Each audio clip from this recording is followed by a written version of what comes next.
Hello and welcome. This is the Down to Astro podcast. I'm Chani Nicholas. I'm Thea Anderson. And I'm Eliza Robertson.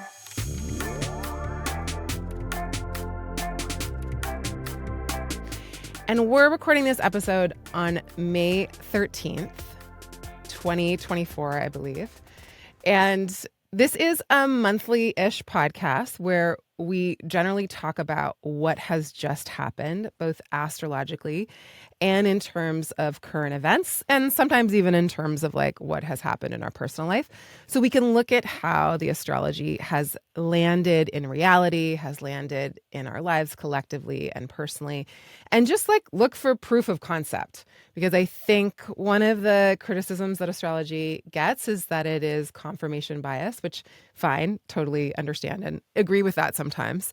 And then there are moments that are just so eerie and stunning and weird and wild that are so reflective of the astrology that I think you'd be hard pressed to even argue that it's a strange coincidence, which means by the stars, that it even happened. So this episode, we have so many of them. I'm kind of like startled, and I'm trying to even like, as they were racking up, I was like, wow, this relates to not only this astrological thing, but this astrological and this and this and this.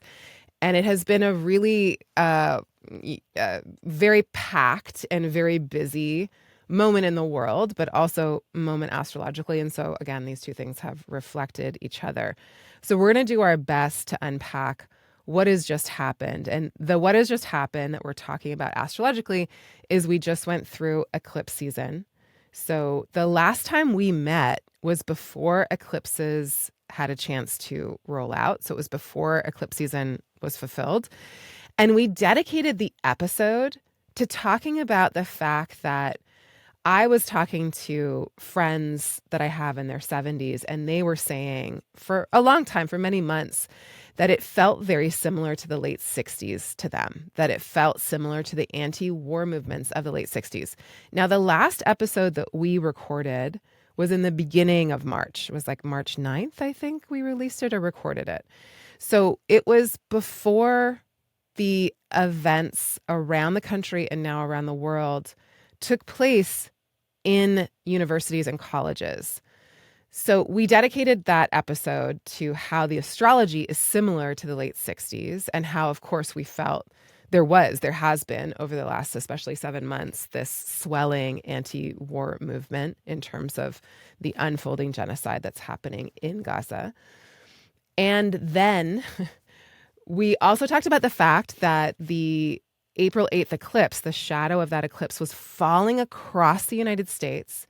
Thea brought up that it was in Aries, and the last time we had an eclipse whose shadow fell across the United States was in 2017. That was in Leo. Both signs are about leaders and leadership. So we knew that there'd be something very specific that was going to impact the leader of probably this country and this country in and of itself. And I'll just start us off by saying that if you look at the eclipse path, of the path of totality of the eclipse and where it fell, one of the places that it fell, and of course we can attest to this if you lived in, lived in the upper eastern United States, is that how you say it? Is that the eclipse was visible. Now, of course, the student uprisings to divest from Israel and to pressure the educational institutions that students are going to reveal the ways in which their university is investing their money. And if they are invested in things that go towards war profiteering for Israel, that they divest. And so those uprisings began in Columbia University, which is very close to the path of totality of the April 8th eclipse. And the student uprisings happened within a week of that eclipse, 2 weeks of that eclipse.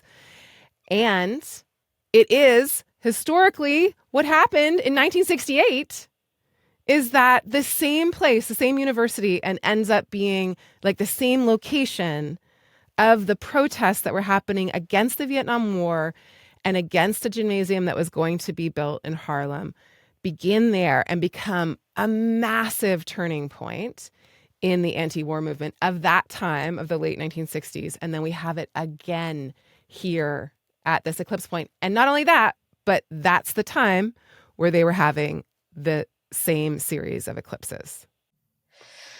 I mean, as you alluded to, I feel like there are just so many puzzle pieces that are all slotting together. And there's a lot to say about the eclipses alone and about where the nodes are alone. And I know that one thing we touched on in the last episode, focused on the parallels to the 60s, is in almost all of these key protest charts. So in the astrology charts for the events of these key, like 1960s anti-war protests, there was a pivotal planet near the North Node, or in some cases near the South Node. And what we've been talking about almost since this entire, like this podcast between the three of us has existed because of the timing of when we started recording. October 7th happened, what was it, 3 days after Mars was on the South Node? So I think that's one thing that we can tease out a little more, is just what happens during the eclipse season seems to like bring to, I hesitate to say fruition, because that's more positively slanted, or, it has a, it's not, there's like a proof of not it. that it's positive or negative, but There's like a proof of concept, or like something gets constellated. Yes, it almost gives birth to different sentiments that were perhaps seeded, or different, like, a stone that was cast that continues to roll. And then it has these really pivotal moments during the, how did we describe them last time? It's like a pulse. Like the eclipses are almost like these pulses of energy that then take what has already been fomenting under the surface and just like making it more clear.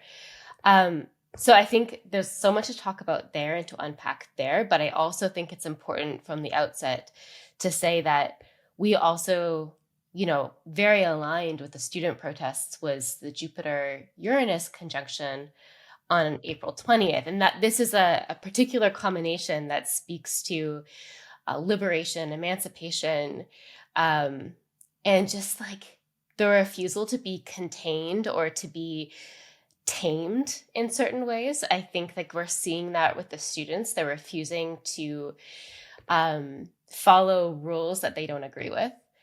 And there's so much to speak about there. I'll pause for now, but I just wanted to set in that part of the scene as well, because that Jupiter-Uranus conjunction happened just, days and weeks after the eclipse season. Yeah, I was leaving that for a second because it's so like, it's a lot. Like there's the eclipse season does a thing. And then we had this major configuration, like a Jupiter-Uranus conjunction is a really big deal because it only happens like every 13-ish years. And in a sign, it only happens, the last time it happened in this sign was in the 40s. So that's a whole other thing that happened. It just so happened that it happened around the eclipses, so that it like folds in this other kind of archetype. And then the liberation part of it is so key. And then Jupiter is the planet of the teacher, is the planet of wisdom, is the planet of learning. And so I thought it was so startling that the planets of liberation and awakening and total like chaos and disruption to order, to natural, or to not natural, to the presumed order of things, with the planet of wisdom and generosity and abundance, but also of teachers. And we saw so many instances of teachers being, we haven't even touched on how violent the backlash has been by police, by institution to the uprisings, but also how teachers have been treated in this moment as well. Should we start with this timeline? Maybe it'll be helpful to like start with, so the eclipses happen, and then kind of was interesting is that it's all really, to me, Columbia University is like the spearhead, right? And I think the university president's name is President Shafiq, right? So she like could kind of see how she was going to be in the hot seat, because I don't think she was there at the end of last year when the congressional hearing called the presidents of like Harvard and other Ivy League institutions to talk about anti-Semitism on campus. And so she had time to like prepare, to figure out a policy, and she really wanted to come off as like super firm. Eclipses happen. She leaves, she testifies in Washington. She comes back and there's a protest for her to deal with. And what she's told Congress is like, I'm going to be really firm against anti-Semitism on my campus. But what ends up happening is that she like really comes down because she wants to appear like that there's a zero tolerance policy.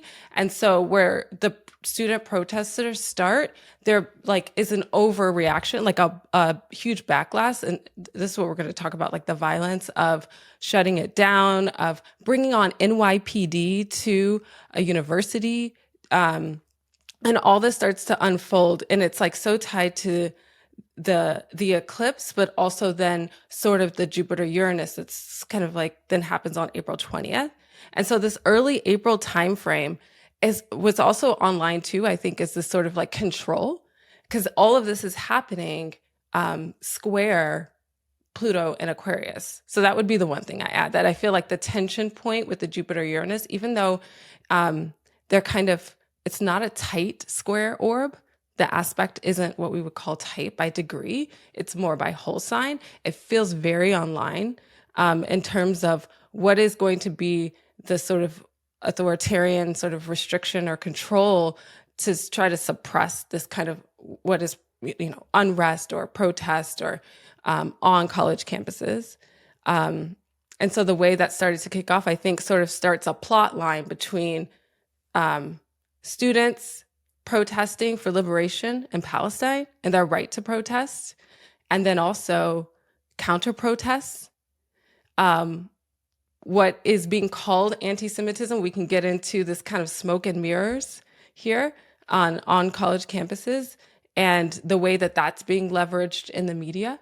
And then also what it means to occupy space in the form of an encampment, I think is also really interesting. We haven't parsed out the astrology, right? But I was going to say that the Jupiter and Taurus to me felt very like we're gonna sit and be firm in where we are and take up space on these campuses, and that was also Taurus being a sign of fixed Earth is like kind of like this. I mean, people created like walls and barricades, and it really became about like not moving from a place and being situated there. And the way that I thought really harkened back to like Jupiter being in Taurus the last time when we had Occupy Wall Street and Zuccotti Park, and this sort of like taking up space in a center of finance in that case. And so now we had it in a learning environment all across. I mean, we haven't gotten through the news, but I could start a little bit, which is like, over 2,000 protesters are arrested across college campuses. This is from UCLA to Columbia, but to also like CUNY, New York. We had like so many different sites of protests. And yeah, maybe we should start to parse that out a little bit more. Well, I think you're doing an excellent job, because the connection, we've talked about this and I keep forgetting about it because there's so many things. But the last time Jupiter was in Taurus, we had the Occupy Wall Street movement, which was such an important movement. And I think it's really does us a disservice if we always look to see exactly what changed in the moment, right? Like, it's not like billionaires ceased to exist because of Occupy Wall Street, but each movement that comes into being and does its thing and learns its lessons is so important, because it's connected to a long string of movements, both in the past and God willing, in the future. So if we look at what that was, and it was, again, based around Wall Street, we're looking at the next time Jupiter is in Taurus. And Eliza has another amazing point about the last time Jupiter was in Taurus and how it's connected to this moment. But the last time it's in Taurus, we're talking about banking. This time Jupiter's in Taurus, these students are talking about banking. They're talking about money. They're talking about investment and divestment, which I think is also a beautiful coming together of Uranus, which is to do the opposite of, and a Jupiter and Taurus is in a negative way or in a different, shadowy kind of way, could be to amass and to hoard or to like be over, puffed up of something. And so then the Uranus is like, it's to divest. What are you, I am paying absolute astronomical amounts of tuition. What are you doing with my money? And that's like one of the bases too of this anti-war movement is like, these are our tax dollars that are funding bombs we're sending to displace, murder, decimate, wipe out, create. It's like, it's so much about human life and the soul of this world, but it's also money. We know that war is a profit machine. And so the students like saying, where's the money and where's my money? That's I'm funding you. Like you get my money. Like I have a say in that, I think is also just a kind of brilliant embodiment of that astrology. And to say, the South Node, part of these eclipses, the nodes are where eclipses happen. The South Node's in Libra, and Jupiter and Uranus are in Taurus. So both are connected because they're both ruled by Venus in a way as well. It is fascinating how it is boiling down to this question of money, which is a distinction with 1968. Like we were talking about the connection with the eclipses that were happening in that time period, but what that frame didn't have was this Jupiter Uranus conjunction in Taurus. It had a Pluto Uranus conjunction in Virgo, which is a very different energy. But it didn't have that same conjunction in Taurus, which is a sign that relates to all to our resources, to our material resources, to the natural world. It's a triple conjunction in late Virgo between Jupiter. Like Jupiter takes some months to catch up with Uranus, Pluto, but this is what Tarnas talks about, like what 68, 69 had is the triple conjunction. They're all together, but then Jupiter, Uranus, you're right, doesn't conjunct until 69, moon landing in early Libra. That's like how it... The other piece that just occurred to me this morning in looking at these charts too was just reflecting back on the last time that Jupiter and Uranus came together, and that happened in early Aries, like on the Aries point, so around 0 Aries, and also late Pisces, during the time of what many people refer to as the Arab Spring. So again, this like a part of the world that we are talking about today, even if we're focusing on a different region, and just this this rebellion against authoritarian governments and this like uprising from the people. And I just find that also quite salient, the fact that that was the last time these two planets joined together, that being Jupiter and Uranus. And again, that like seeding these periods of rebellion. It's even in Tarnas's book, Cosmos and Psyche, he describes that the sequence of Jupiter-Uranus conjunctions, which happen every 13, 14 years. It's in the chapter Social and Political Rebellions and Awakening. So this idea that like, depending on the sign it's happening in, I think we can see different flavors highlighted. And right now we're as we've been talking about it, we're seeing the link between war and our money made very clear. But I think in other iterations of this transit, when it happened in other signs, different themes were highlighted as well. So we're drawing a lot of comparisons between the protests that happened at Hamilton Hall in 1968, and obviously this one that we've just experienced. And I think, Thea, you're the one who pointed out like the precision in regards to the timing. It was almost, and I don't know if this was intentional on the part of the protesters or not, but it was timed very close to the exact anniversary. So in 1968, from what I gather, students took over Hamilton Hall, I believe on the 23rd of April.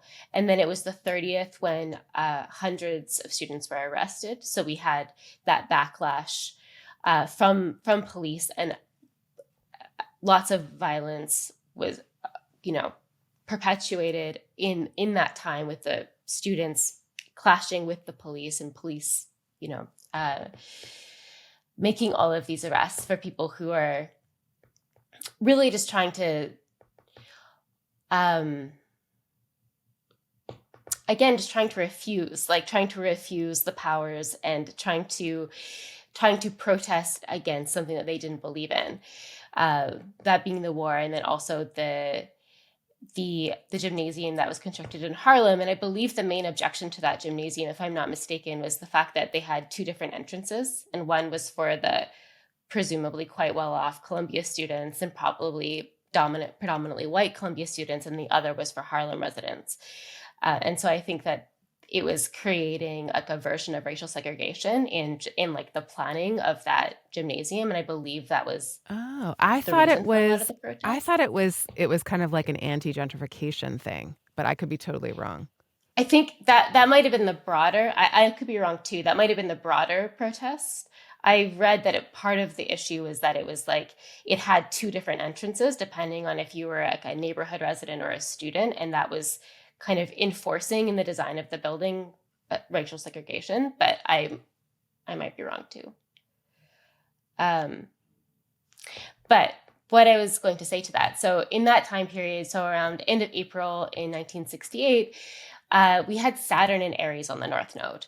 So Saturn being the man, Saturn being, the planet that we associate with law and order and with restriction. Saturn in Aries, Saturn, I should say too, is in detriment in Aries. No, rather, it's in its fall. It's in its fall in Aries, not in detriment. So in some ways, we're getting this planet, which is known to be a malefic, in its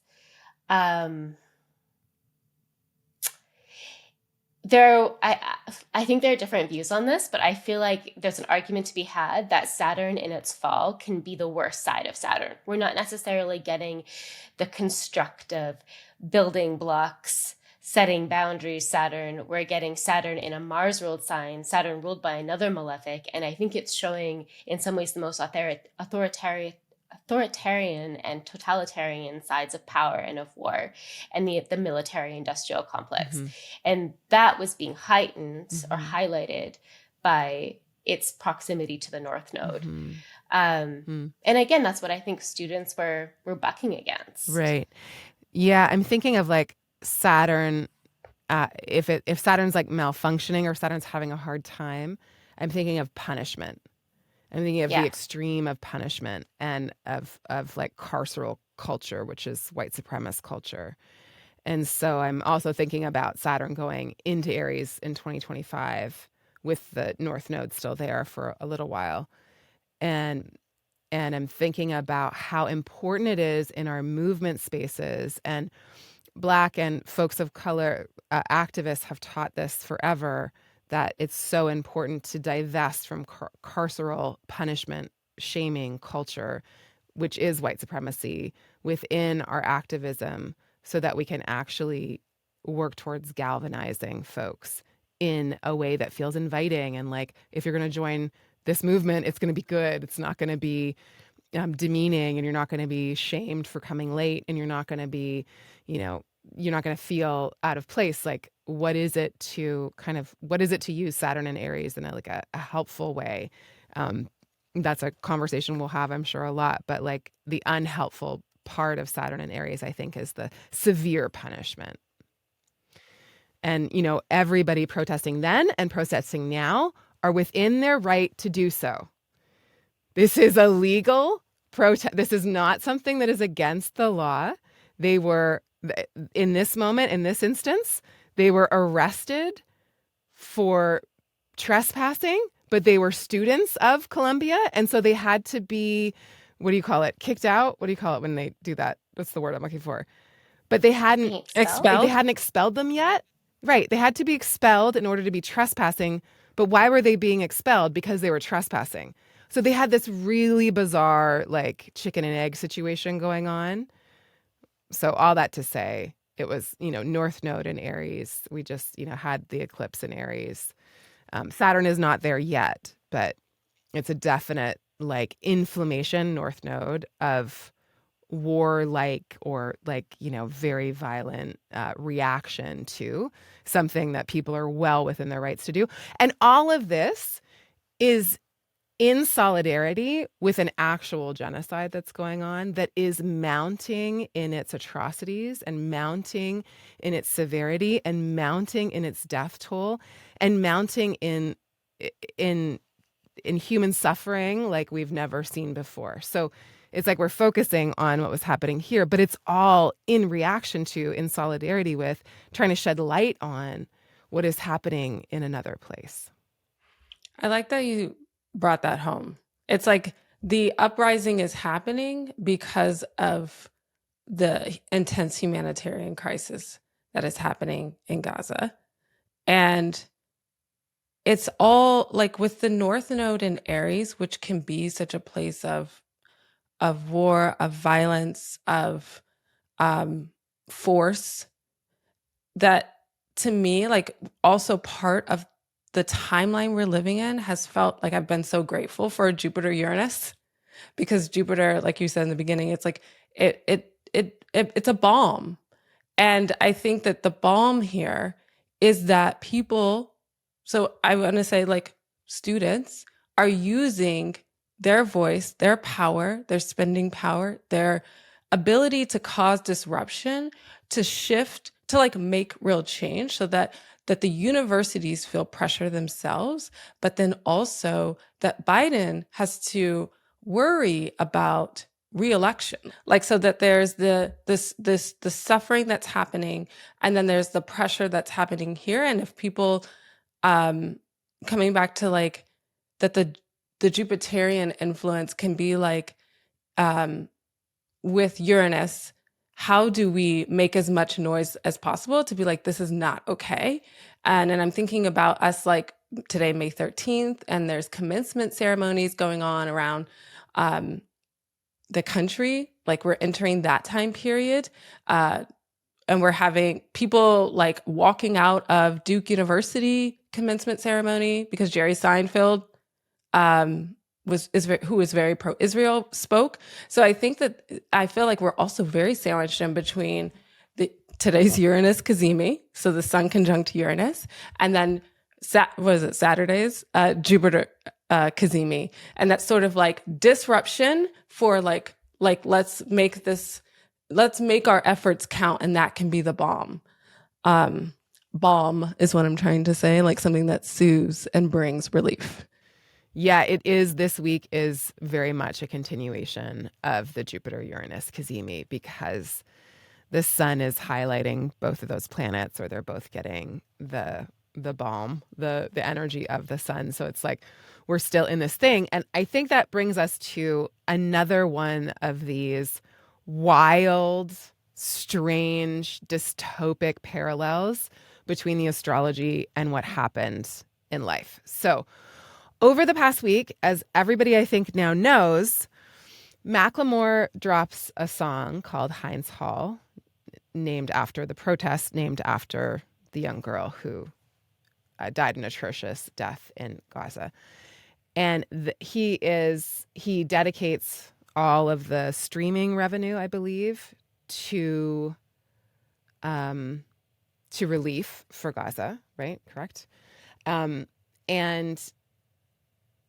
that happens. And he also calls out a couple other celebrities that are having a ridiculous beef over their own songs.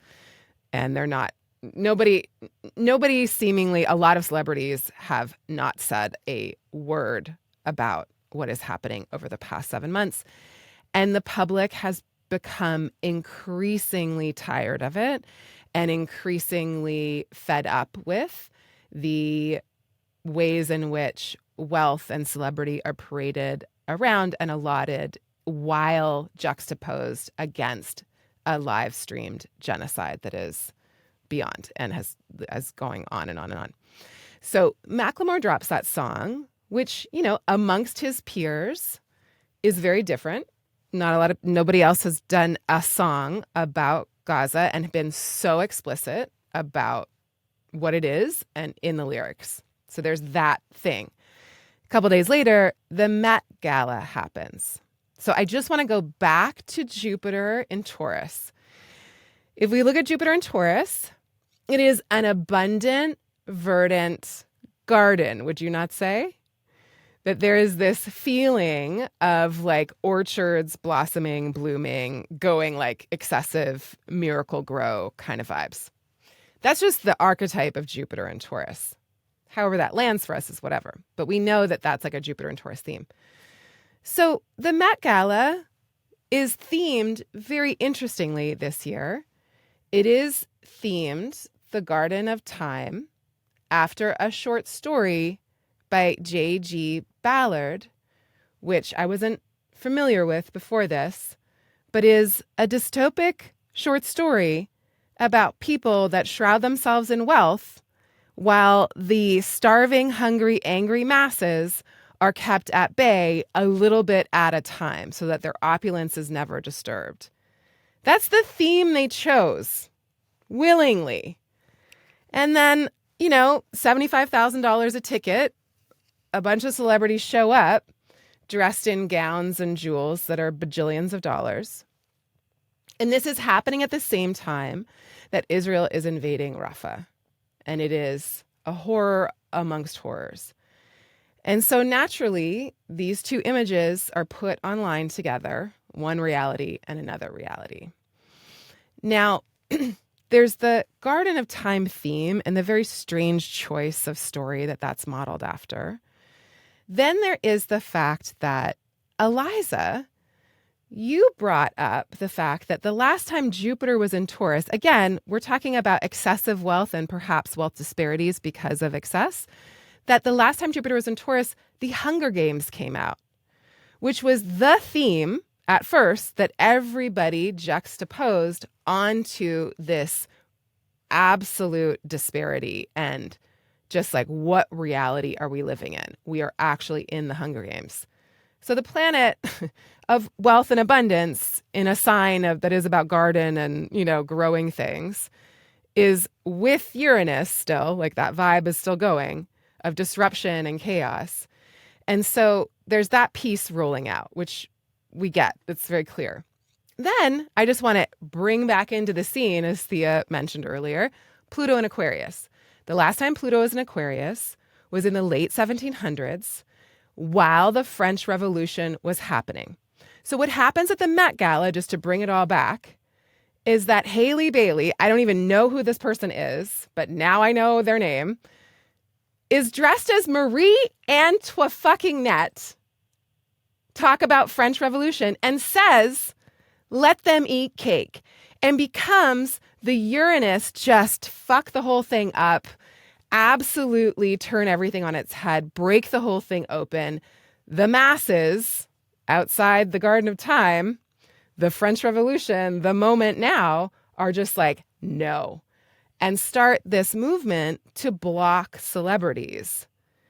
And now there's a lot to say about movement strategy and what we actually want celebrities to do now. I want to also make a shout out to Operation Olive Branch, which is a whole catalog database of families in Gaza that you can donate to that have been vetted, verified, etc. And I would like you to go there now and check them out and look at their work. I'll be doing one of their, it's called Pass the Hat things with them.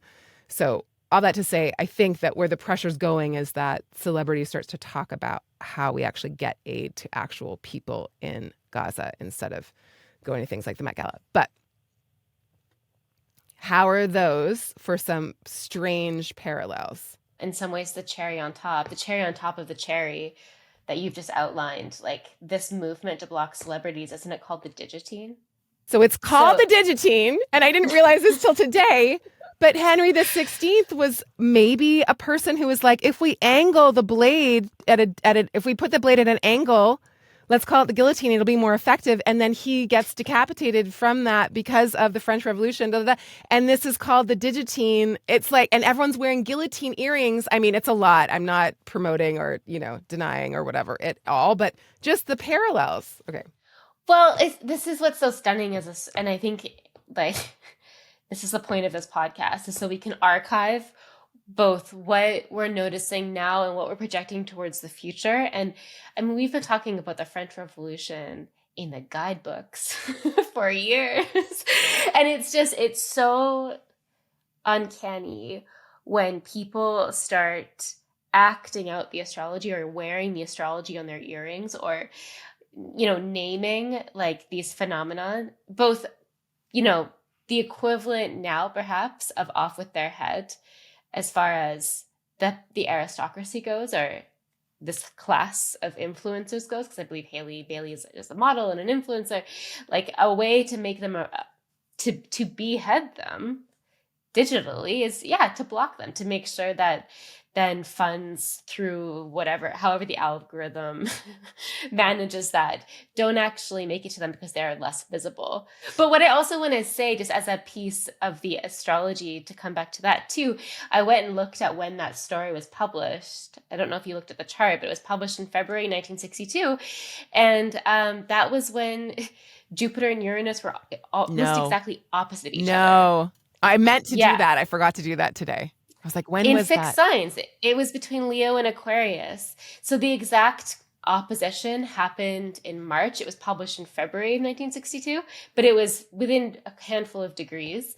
And so one thing that, folks who are listening, you'll hear us talk about when we're looking at these cycles, just like Chani said, these movements they're seated in the past, and they'll continue to be sprouting kind of new movements, and they're all wrapped up in each other, and they all lend themselves to what they become next. But it's the same with the astrological cycles. So what we'll see begin in a seed moment, which would be the conjunction, we tend to see a pivotal shift or plot twist around when those two planets are 90 degrees from each other, which is called the square. And then there's a real turning point at the opposition moment. And then it's the closing square and then the conjunction again. So we just had a new seed. We just had a new seed with this conjunction between Jupiter and Uranus. But in 1962, when that story came out, they were opposite each other almost exactly in fixed signs as well. So it's so like, you can't help but be in awe sometimes of just how everything just feels so entangled, and how humans, not necessarily aware of what are going on, we just tend to embody and put words and put language to it. That's crazy that's when the story was published, because we're just, seeing that also come to life. And the, like Condé Nast had a problem either way, because I think that their workers were planning to strike. So they just shut that down like 3 a.m. the night before. They're like, whew. But like, there was already going to be a force of like, this feels incongruent with like reality. And then like also the reality of like this country, like it's so dystopian. Like people do like grocery food hauls on TikTok. Like they're like, this is luxury. It's like, no, these are just groceries. Like people, like the cost of food is really like high. And I think that kind of like, where does our money go? And who has the money is like also feels very like pointing to that sort of our current aristocracy, and like who those people are. And like, if they're going to have a platform and a voice, like, then what does it mean? Like, you can still do your art, or you can still like, you have that celebrity. So like, I mean, I think how Macklemore did the song was like really powerful, because like, you're right. Like at the same time, there was like a rap feud going on. And I was almost like, I feel like this is distracting. Like, I feel like this is really bad timing. Things have changed in such a way that if you're going to have all the attention, it just felt like, how can we not talk about what is happening in this moment every day and see the pictures and see the photos? And so I think that the whole, the seed moment, like I keep thinking about Jupiter and Taurus and being like, what is it, conjunct Uranus seeding? And I think that it's starting to sprout that sort of like, how do we want to reclaim like what's ours, our resources, and where is that going?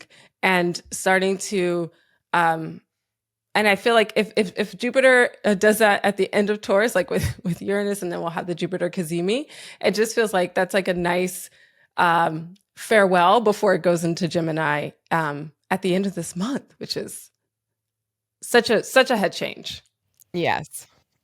Yeah, let's talk about that. But I just want to tie in something that Thea, you were saying, and that we're touching on now, is that if Jupiter, the last time Jupiter was in Taurus, was Occupy Wall Street, what Occupy Wall Street did, again, I wanted us to look at what these movements actually do in terms of our thinking and our dialogue and our discourse and the ways in which we engage with the world. Occupy Wall Street gave us the term the 1%. I didn't know about that before. Like it was a way of framing wealth inequality at a time where we needed a frame. We needed a framework. It needs to be landed and grounded and put down on paper, and this is the actual math. And so it's not that it changed that, it's that it changed our perception of where we are. And I've heard, and I've not done the like numbers, but I would say that it's probably parallel with the wealth inequality today is worse than it was during the French Revolution. So what is happening on TikTok, what is happening on social media is class consciousness is coming back around and like revving up a notch. And I think that that's really happened within this next iteration of it, I feel like really has happened, especially since October 7th, since we've been, engaged. I think it's forced us to be way more politically engaged and politically minded about where's the money going, what's going on, and what is this disparity. But I do feel like there's been this kind of need over the past year to parse that out even more. And even before that with like the student loan debt forgiveness stuff. And there's just been a lot about like debt and money and coming out of the pandemic and, financial, like where we are as an economy, as a country. But I just think that's a really interesting connection between the last Jupiter and Taurus cycle and the last Pluto and Aquarius cycle is how much more educated we all are, especially, younger folks, about wealth disparity and about class consciousness and about what it would actually take to change it. Like these students are organized. They have a mission, like they have demands. They are so thoroughly and thoughtfully organizing and protesting and engaging with their activism. It is so stunning. And I just want to go back to what you said, Thea, to say like, I was like, it just like broke open like floodgates of hope in me with like the Jupiter Uranus happening at the same time as all of it. It's like, oh wow, the soul of the world is alive. Like this is something that feels so important and so necessary. It's like it's like giving us life again, it felt like giving the movement a kind of point of view and a way of going forward. And we know that student protests have always been massively effective. I just, before we move on, I think we're talking around it, but I think we should speak to also just like these updated models of protests, and TikTok being one platform where there's so much power that can be levied by the people who are on that platform, who are then boycotting certain brands, or in this case, engaging in the guillotine or blocking celebrities so that the celebrities aren't getting money from them showing up on their feeds. And as all this is happening, we're also, of course, in the backdrop of the US government trying to, make TikTok, or trying to ban TikTok from you. So it's like this tension, I think, also is, I think people are recognizing the power that young people hold, and then the updated ways that they're able to actually levy that power. And those who don't want that power levied are trying to squash it. Very Pluto and Aquarius, the like whole TikTok ban threat and the ways in which they're like, oh, this is too much, too powerful. And just as we've been talking about, so we mentioned, to loop back around to planets near the nodes, I think another thing that we're kind of naming without naming, or saying without naming, is this whole time we've had Mercury and Chiron very close to the North Node. And so this sense of how we use our voice, Mercury, the messenger, how we speak out, and TikTok or just online platforms being one avenue for that expression. And I always do think of the North Node as being a bit of a megaphone. So this sense of, if you just imagine when you attend one of these protests, or when you're at the encampment, like what you're protesting through the megaphone, or what you're saying no to, is having this extra amplification. And then Chiron, we spoke about in our last recording, but that Chiron being a mentor and also the planet of healing, and also revealing where the wound is and where we need maybe more tending. Mm-hmm. And then the retrograde, the Mercury retrograde was very timed with the introduction of the TikTok ban bill, both I think in the beginning of the retrograde and the end. Yeah, April was a stacked month. Month of astrology. It was too much. Not conspiracy theory out, but like if you think about like the fact that like what Elon Musk has done to Twitter, like decimated. It's not what it used to be, and like people used to organize on that, and then now TikTok hangs in the balance. Like we got to sell it. It's like it kind of feels like at these pivotal moments when we need to come together and communicate outside of like looking towards like the media source, like talking to each other, that these platforms are either in the hands of people who we never elected or are like hanging the balance by some politicians. And like, I think that it's all very timely for like, how do we communicate with each other to organize and to make change? Cause like the mouthpiece, the Mercury of it is really important to get the message out, like show up here, let us know if you're not safe, like all these kinds of things that I think about in this timeline too. Yeah. All that to say, TikTok also did like fund the Met Gala, and I don't trust TikTok or anybody that owns it anyways. But I also don't trust anyone that wants to ban it or buy it. So across the board, but that's just me personally. I just think it's incredible though how I'm not even on TikTok, but just how the youth of today are able to mobilize through these like very different modalities that weren't available in the 60s, and they have impact. And I think it's this huge. Yeah, I think it's not. I think that's the biggest thing is like everyone's like, we have power and you can see it instantaneously. So like Kim Kardashian lost 3 million followers within 24 hours because of this movement, which is that going to disrupt her life or her wealth?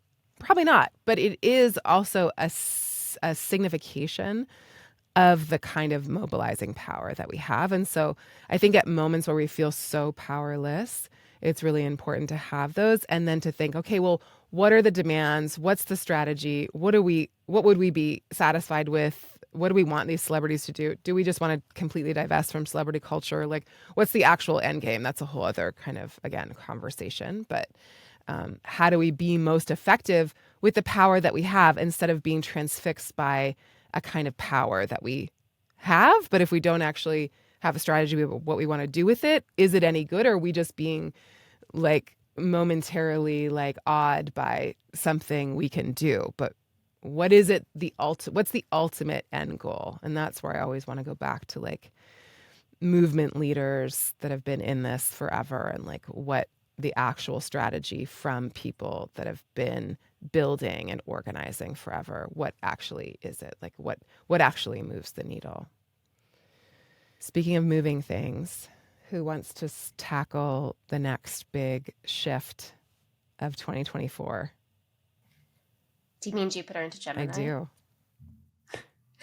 I mean, I think we'll tackle it. But I one of the things that is striking me just in terms of the theme, I'm not saying whether I believe this is a resolution or not, but I think it's interesting that different parties, including the U.S. government of all people, of all organizations, are talking seriously about a two-state solution between Israel and Palestine. And Gemini is a sign of the twins. And so Jupiter moving into the sign of the twins, that seems to me like that could happen. I could see that happening while Jupiter's in Gemini. However, I also know that Saturn is in Pisces. Or I could see those conversations being taken more seriously.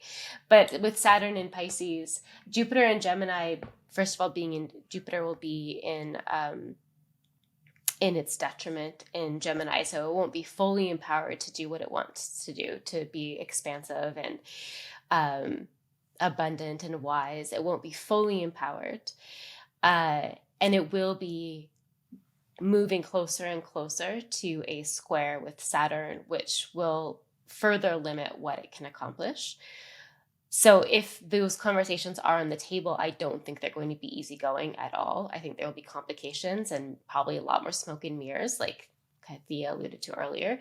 But I just think on the basic level of themes and words, two-state solution and Jupiter in the sign of the twins, like those feel, there's a parallel there.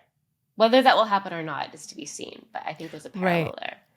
I think I could take that even like in a broader context and say like there are two peoples, like whatever you think, there are Jewish Israelis that live there. There are Palestinians that live there. There are people, there are multiple types of people there, and nobody's leaving. And so what is it to hold an incredible amount of paradox and need to exist together? You can't just, even if like whatever, I don't know what, you know, who would want to do, but you can't just move an entire population, nor should you. And there's a million different ways you can parse that out. But the fact of the matter is there's more than two peoples there, but there's essentially this situation that there are very conflicting stories, conflicting narratives, but both need safety, both need security, both need liberation, both need equality. For one, for their soul, and one for their literal ability to live. And nobody's safe until everybody's safe there. And so whatever, you know, solution that is, I do think that this moment has demanded that we as a globe acknowledge, say, and address Palestinian injustice and what has happened on that land for 75 years to Palestinian folks in a way that we've never really had to, or that the media hasn't, like mainstream culture hasn't. And so in that way, I can also see the double-bodiedness. That's what we call mutable signs, Gemini, Pisces, Virgo, and Sagittarius. Double-bodied, so there's always a multiplicity to it. And certainly to find any kind of peace or any kind of liberation first is there has to be some kind of massive expansion of our conversation, of our everything. What was the name of the book that Naomi Klein wrote? Doppelganger? Yeah. That's what the name was. Yeah. I didn't read it, but it just reminds me Yeah. of, like, we spoke about that a couple episodes ago, and the projection of trauma onto the other, and like how interwoven all of these stories that are passed down from generation to generation, and then our ability to either unpack them or interrogate them feels like important with Jupiter and Gemini. Like, what story are we telling? Because Gemini is mutable air, so it disperses. And then I think that Jupiter can have like the way, well, like what is our belief system? And I don't just mean on a religious basis, but also like what is our meaning, our path to meaning. So I think that there's so many things I've been thinking about with Jupiter going into Gemini and what's going to show up with Saturn being in Pisces, and like our ability to communicate the same way that we used to, but having sort of the sobering influence here. And Saturn in Pisces, I know we spoke about this on the March episode, has been a lot about sacrifice and deep compassion, and I think that is also at play. Like, by the time we get to August, so I want to go into something, if that's okay, and just kind of project out further, because I think a little bit of it is online now. So what people are starting to talk about in the media now is the fact that student protesters, so protests, but led primarily by students who will not typically be in school because it's the summer, could show up at the Democratic National Convention. So that happens in the summer, where each of the parties select their their nominee. So, I mean, for the Democrats, it's pretty clear it's Biden because he's the incumbent and nobody else has shown any kind of force in the primary. So this is how so that is going to take place in Chicago. And the Democratic National Convention has taken place 2 other times in the city of Chicago, and that was in 1996. And before that, it was 1968. And the one in 1968 was like infamous because the students of the Democratic Society, along with international youth groups, Black Panthers, showed up by like the thousands to protest everything we're talking about here. Vietnam, so anti-war protests primarily, but it was also rooted in Black liberation. So just to do the timeline of 1968, it was a fucking crazy year. I'm sorry. It was like in April, Martin Luther King was assassinated. And then in June, Bobby Kennedy, so brother to the late JFK was assassinated. And then LBJ, so the incumbent president, Lyndon B. Johnson, was a Democrat. He was like, I'm not running for re-election. Okay. So then the Democrats, this convention was really open to like, who is going to be the Democratic nominee for president. And at the same time, all of these student protesters were like, we need our voice to be heard. We're going to show up.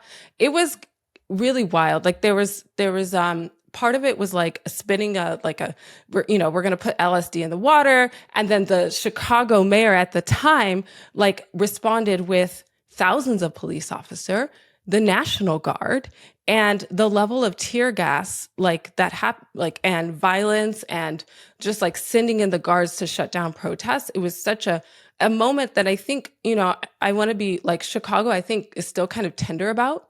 Like one of the quotes that I read on the media was like, the mayor himself was like, we don't want to really go back there. Like, I stand with Palestine. I don't want to talk about like 1968.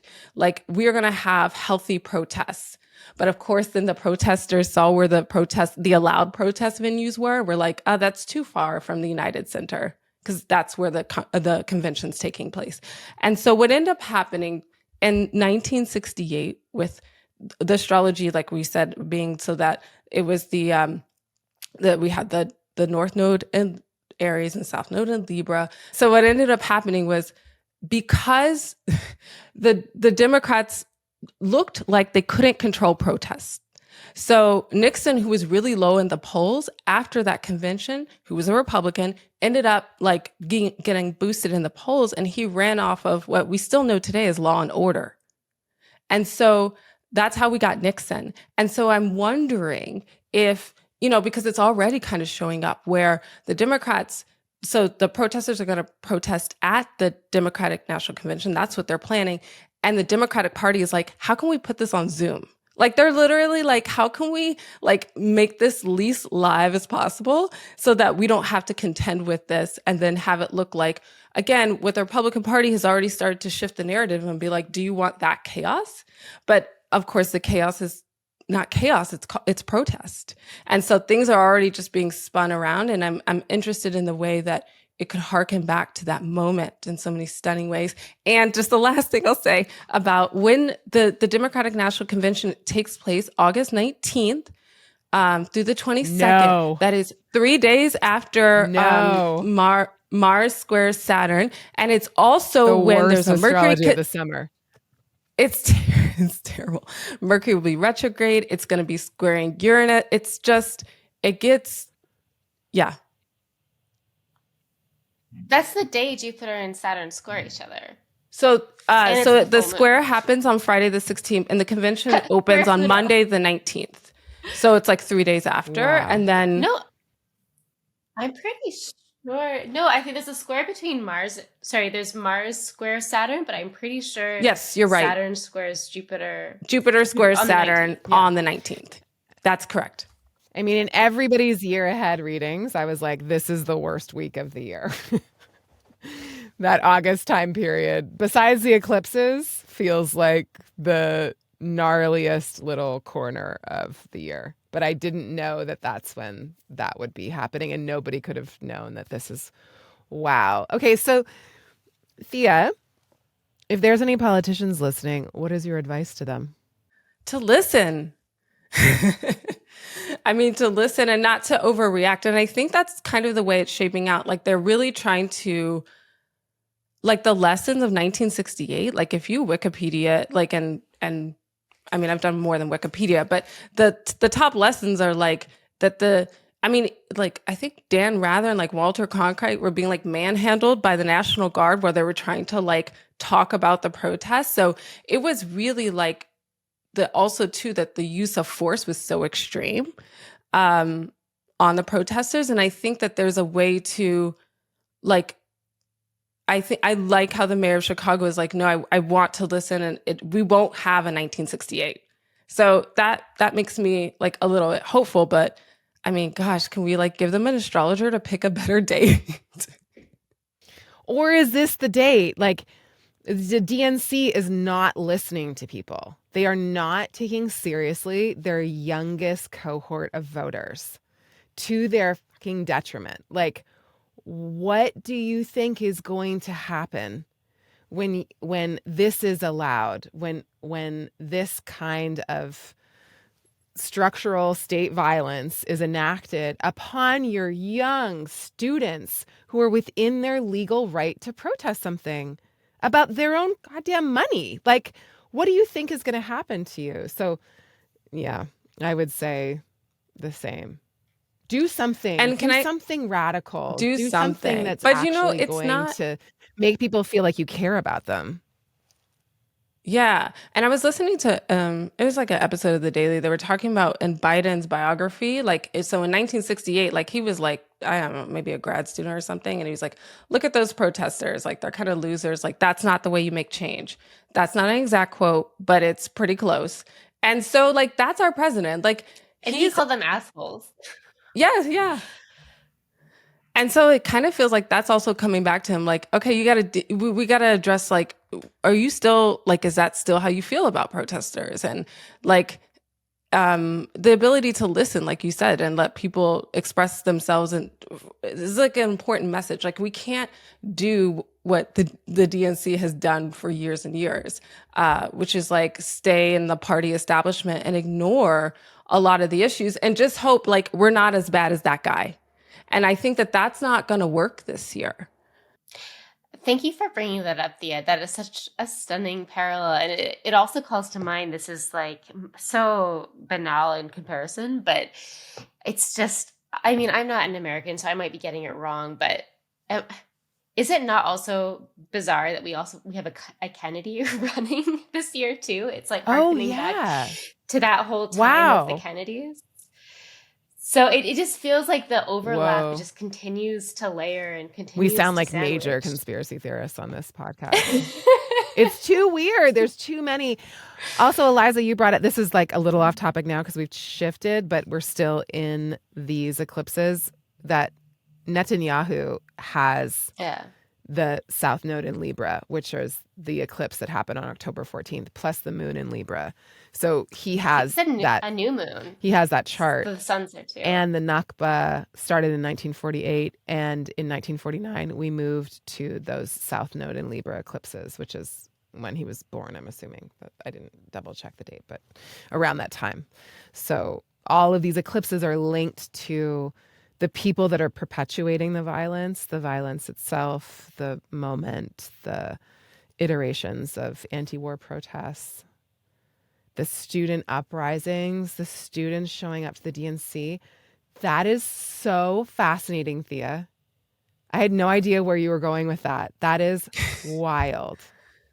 Isn't it crazy? I'm blown away. And it's like, I have quotes that are like, so recently, and the U.S. Palestinian Community Network told the Chicago Tribune, we'll be marching with or without permits. This DNC is the most important one since 1968, also in Chicago, when Vietnam War protesters and the Black Liberation Movement organized mass demonstrations that were violently repressed. And that's from like a recent article in the New York Times. Isn't that wild? Like since we had that episode, seeing that year everywhere. It's really wild. And 1968 is like 1968 to like 1972. You know, that's what people say. It's like a the 4-year period. And I think that's because what we're previewing is like, it's the Saturn about to go into, it's like the Saturn from Pisces to Saturn to Aries is what we had then, and is like what we have now. Yeah. Okay, there was something else. We talked also about, I sent you guys that meme. Oh, yeah, that was in 85. So the the previous time that Hamilton Hall at Columbia was taken over in a really significant way, and there was, I believe, a backlash that I don't think to the same extent as this in the past few weeks, nor in 1968, was students taking over Hamilton Hall at Columbia to protest the apartheid of South Africa. Right, which is directly connected to talking about apartheid in Israel-Palestine. So we just thought that was stunning as well, like that there are those connections. And that had Mars on the North Node as well, which we're about to experience in less than a week. Hold on, say that again. Sorry, the anti-apartheid protests at Hamilton Hall in Columbia in 1985 also had Mars on the North Node. This was in Taurus, not in Aries. Yeah. But we're in that moment now, and the exact conjunction between Mars and the North Node, I believe, will happen on May 19th. This is so important because it marks the halfway period from basically October 7th to now. Yeah. And so Mars crossing over the North Node while it's in Aries, a Mars-ruled sign, is just like an amplification of an amplification of an amplification of Mars, just in its pure Aries, fire, cardinal, furious, quick acting, not a lot of thinking kind of vibe. Very courageous, possibly very spur of the moment, very riled up, not good or bad in and of itself, but because it's connected to what happened in October, and this is the first time it's making the connection to the North Node here, it seems like a very significant piece of astrology that's coming up very soon. The other piece that just feels relevant in terms of those protests in 1985, I was just thinking that the students at that time, the students in 1985 would have been born around 1968. So they would have had like the birth chart of the time period that we're thinking about. And again, it's just like interesting how the astrology can live on. You're a seed of the astrology. Yeah, exactly. It's interesting that we're talking about the 60s, but the people born with that signature were then protesting in 85. And like some of them are probably the parents of the Gen Z folks who are protesting now. It's just like it ripples through our own bodies and through our own lineages too. And that was another piece that we don't need to dwell on this, but I do think it's interesting that there are these grand parallels between the 1960s movements and now, and it was predominantly the Pluto and Leo generation, the boomers, who were protesting then, and now it's predominantly the Pluto and Sagittarius folks who are really moving the needle now. And, you know, both of these are Pluto. Pluto is such a slow-moving sign that it is more of this generational signature, and it relates to, you know, we link it to transformation, to rebirth, to the death process in different ways, to power, to wealth. And in these two fire signs, I always think of fire signs as being a little unbridled. They're unwieldy. They refuse to be contained. So the ways in which this fight for freedom is like refusing to be hemmed in or muted, that feels also pretty. And this is the first time that Pluto's been in a fire sign since the 60s. Or sorry, since the people. Yeah, since the people of the 60s, since the 40s, 50s, whatever it was. Yeah. And I've been thinking about all the Pluto and Sag, like the early part, getting that like Pluto sextile for the first time and like showing up in the way as Pluto now enters the beginning of Aquarius and goes in and out, feels like, okay, like the ability to use your power comes online because it's the first time that Pluto has made a major aspect to their natal Pluto, at least by whole sign. But I just want to say that, so like that's what's happened. We've projected a little into the future with Thea's brilliant read about the DNC in the summer. Like, what an incredible find, and like what a thing to watch, as like we're in graduation moment now, commencement moment now, and then like this, there's going to be a next chapter. I'm sure there will be other things, but like I feel like that'll be another big chapter. We want to say that Jupiter is changing signs on May 25th. Yes. So Jupiter moves into Gemini on May 25th. I think, and I've said this in other episodes and other places, that like the year really shifts tone around this time. I think like Jupiter is a pretty good marker of a tone shift. And Jupiter in Gemini is the benefic, the planet of abundance and wisdom and generosity, in a sign that it is opposite from its nature. So it's much more about little pieces of facts and data and compartmentalizing things, and not necessarily the gestalt or the whole, which is Jupiter's jam, is to be like, it's all connected and it's this big, huge adventure. And this is how we feel at one with something grander than ourselves. But in Gemini or in Virgo, the places of its detriment or exile, it gets like really mired in details, or it can get really like, it can kind of multiply. The smallest things can kind of blow up the smallest things, like something about molehills and mountains. And so if Jupiter is also the planet of faith, then I think that in the sign where it struggles in, we have to actively, my homework is to like actively work on faith or hope or optimism as a practice, as a lot of activists have told us to do. But I think that that's the next big shift that we can look for. What are the two of you looking for besides the DNC and besides the summer of mayhem, August specifically, in terms of like this first little bit of Jupiter going into Gemini? I think what comes up for me is conversation and discursiveness, and maybe if Gemini's an air sign, like so it's going to create more conversations. It might not be the most streamlined of the conversationalists, Jupiter and Gemini, but I think that, you know, it's like almost like what you were saying before, Chani, about there are two peoples.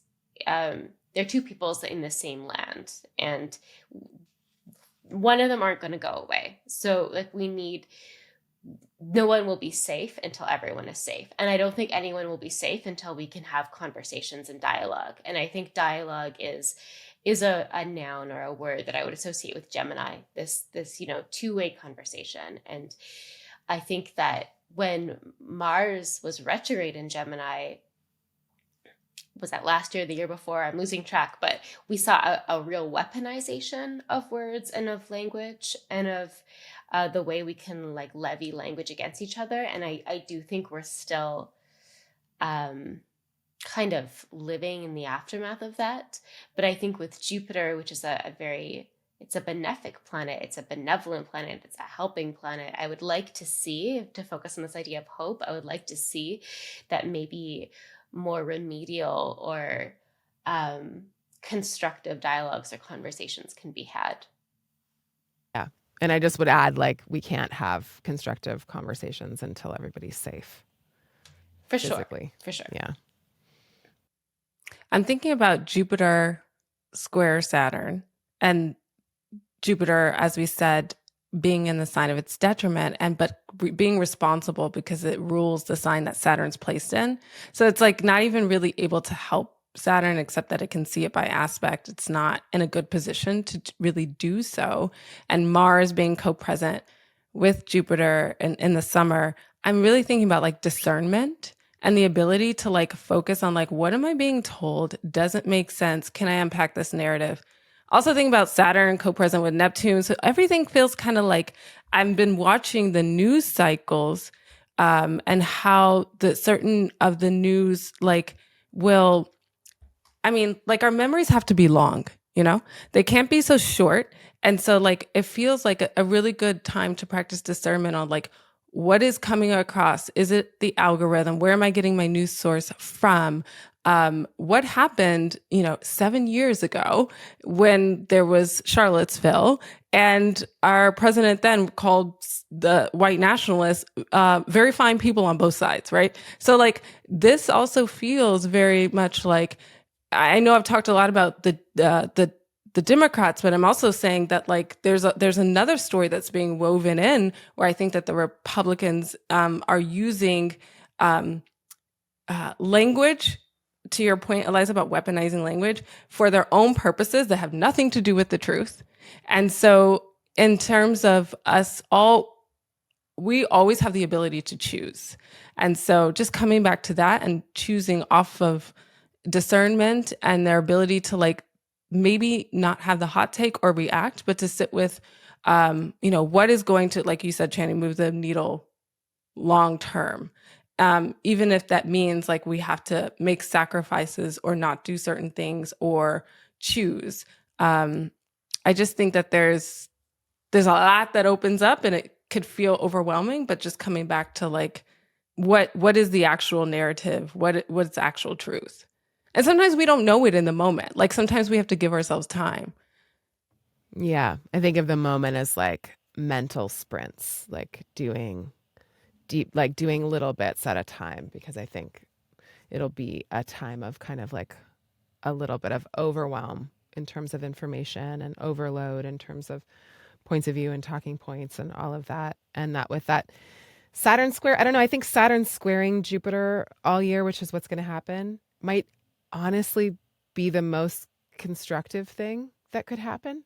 That might be like not a very good astrological take because it's a bit of a bummer too, but it actually will force us to do something with the information or do something with the learning or do something with whatever it is we're conceiving of. Saturn wants to make it into something, and a square is at least like a friction point. So there's activity there. It's not an opposition. It's not like a tug of war or standstill or something that's like just too tense to do anything with. There's something here that I think, like to your point, Thea, it's like be discerning, choose something. I think that I said that 7 million times in everybody's reading last year. It was like for 2024, it's like choose a path, don't get distracted. That will be the best way to use this summer, this energy, this next year. To think back in your life to 2012, mid 2012 to 2013, and listen to your reading for the week or listen to your reading for the year. And I talk about where Jupiter's traveling through your chart. It was doing that back in 2012, 2013. And it's doing it again now. And if you've listened to this show, you'll know that there are parallels to planetary cycles. And it's always fascinating to see, especially at the end of something, what happened then, what is happening now, or what did I do with this period of time. But even in Gemini, Jupiter's going to help us grow something. Jupiter's going to help us expand, like Eliza said, our thinking, broaden our awareness of other sides, possibly, and of other possibilities. And then Saturn's just going to be hanging around being like, cute, but make a choice. Wait, what happened? I want to know what happened with each of you when Jupiter went into Gemini. Yeah, or just even the eclipses. Like, does anybody have any personal eclipse stories? Oh my God, not getting into it. Yes. I know, I could tell you. Wait. Okay. I will say that, like when we closed the year last year, I was traveling through the worst astrology of December. And I also traveled through this eclipse season and like the gnarly, stuff that was happening. And it wasn't that bad. I will say, like, stuff happened. And on the day of the Saturn-Mars conjunction, we ended up in a place that I just hated. I loathed it. We rented an Airbnb. It was disgusting. I felt like I was in a hovel. Like I was just like, I cannot live. And it was a momentary, like, super bad mood. And then everything got better. So I will say, like, I traveled through the Mercury retrograde. I traveled through eclipses. And it was rough, but it was also beautiful and amazing. And that's just traveling. So I will say that I've lived to tell the tale of traveling through bad astrology and it being fine. I do this almost every Mercury retrograde / eclipse season. And I'm not doing it on purpose. I just You do. I can't be helped. I don't know, but I have missed flights and I'm really early for flights. So when I miss a flight, like fate is intervening. So yeah, go do it, everyone. But Challenge the bad astrology. I don't know. I've felt nothing except Saturn on my descendant. That's all I have to say. Uh-huh. I understand. I'm sorry, and I understand. Okay, thank you all so much for watching. We will be back to talk about the very beginnings of Jupiter and Gemini and what it is we see, the chaos that ensues, fully anticipating chaos. I don't even mean that in a bad way. I mean, a lot of the Gemini chaos can be terrifying and also can be hilarious because there's always two sides. So I'm hoping for some comedy. And I'm hoping that hope becomes a discipline or faith becomes a discipline, however we want to look at that Jupiter Saturn square. So go read that book if it helps. Doppelganger, if you've yet to read it, still very relevant. I chose that book as the homework for the year because of Jupiter and Gemini, because I just think it's so on the nose. But also in the comments, let us know what books are keeping you afloat. And also check out Operation Olive Branch. All right. Thanks so much for joining. Bye. Bye, everyone. Thank you. Bye.